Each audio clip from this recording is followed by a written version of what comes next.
Students in the building maintenance program are provided the opportunity to acquire the knowledge and experience needed to work in a wide range of positions concerned with maintaining commercial buildings.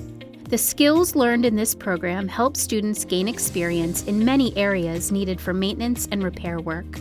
Students perform minor and routine painting, plumbing, electrical wiring, and other related maintenance activities. They focus on using appropriate tools and equipment, as well as gaining experience in shipping, receiving, and organizing supplies needed for maintenance and repair work.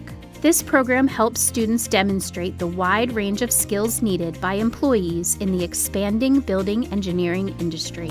Today we are spotlighting Tyler Bryant, member of the Building Maintenance Program. Tyler states that his favorite part of the Building Maintenance Program is getting to do things in the shop. He also says he likes his classmates and that they are always busy. Building maintenance instructor Mr. Lehman says, Tyler is an outstanding asset to the building maintenance class. He exhibits teamwork by working with various groups of students and showing the ultimate respect for others.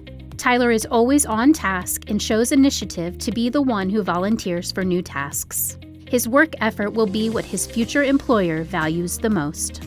Tyler is a senior at Francis Scott Key High School, where he is a member of the FFA. When Tyler is not in school, he can be found fixing trucks and doing road inspection work with his uncle, or taking care of his grandmother. Outside of school, Tyler loves riding ATVs, hanging out with friends and family, and spending time with his Chihuahua, Pup Pup.